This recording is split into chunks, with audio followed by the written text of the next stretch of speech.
Hi, my name is Akanata Nelson, and I am a business finance major. So we are making a pivot chart today.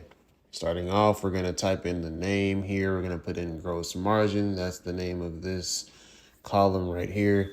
To solve for gross margin, we're going to take unit price, subtract unit cost, and then divide the whole thing. So put that in parentheses. Divide the whole thing by unit price. This is going to change as we drag it down. So we're going to press enter here and it's going to calculate. Let's give it a second. So we got 0.49 and then we're going to drag it all the way down. So all the data, right?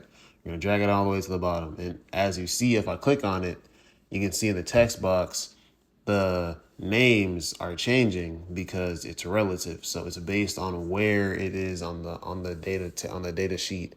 That's going to be what you're going to see in the text box. So we just solved for gross margin all the way down the chart of the store here. And we're going to use this data. We're going to make a pivot chart. Now, before we can do that, I'm going to bring up the keyboard map here. We need to select all the data. And on Mac, the command is the hold down command button and then A. That's going to select every piece of data on this sheet. We can go to insert, make sure you're in the insert tab. Kind of halfway to the right side is the pivot chart. Click on that. I'm going to bring up this text table.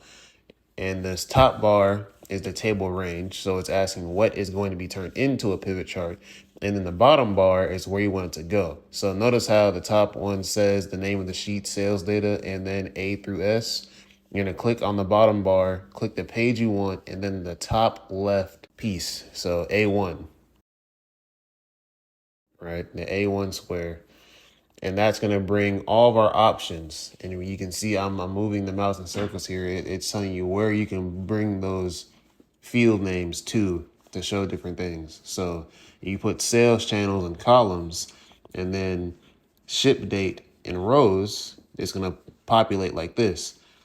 Now, in group selection, I'm going to turn it into quarters, right? Because we want it to be quarterly. We don't want to have to scroll through years of data. Quarters is just easier. So we're going to go do quarters, deselect that top number. We don't need that here. We're going to do it by quarter. So you can see here 1, 2, 3, and 4. Very straightforward.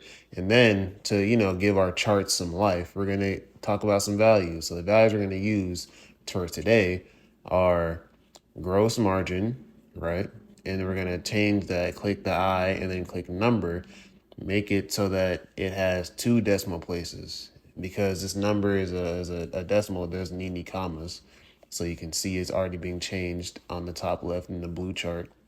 And then the other value we're going to use is order quantity. Now for order quantity, we want, again, so we're going to take off the decimals and then give it a comma. So bam, comma. So now you can see, if you read the chart on the top left, all the numbers that say sum of order quantity above them have commas, and all the ones that are beneath average of gross margin have a decimal. We're going to go back to pivot table analyze. In the middle, we're going to click on insert slicer, and you're going to scroll down to product and sales channel. Now this is going to give us complete control over the chart here. So you can basically select out of all the data what you want to show up so that you can look at it and compare it to other things. So for this, we're going to click on sculptures. So now all these numbers are on sculpture, right? So this whole chart, everything on here is now about sculpture. It's across all the sales channels. So we're going to do just online, right? Now you see, now it says on the online right here. If you look here, you can see that it's online, quarter 1, 2, 3, 4, just like we talked about in the chart here, saying the same thing. That's what's being shown.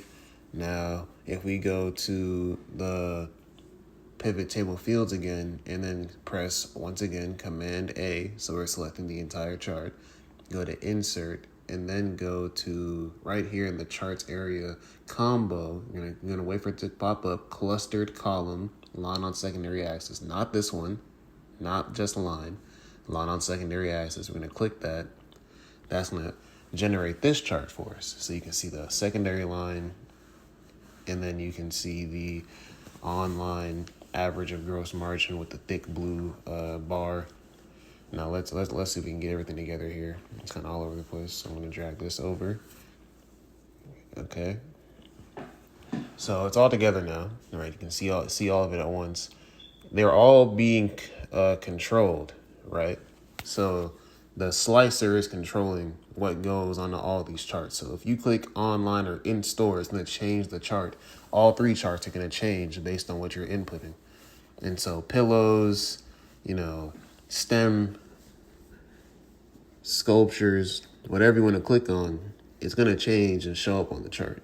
So this is really one of the strongest tools in Excel. It allows you to visualize data very efficiently, because I'm sure you wouldn't be able to see it like this in your mind, just staring at, a wall of data.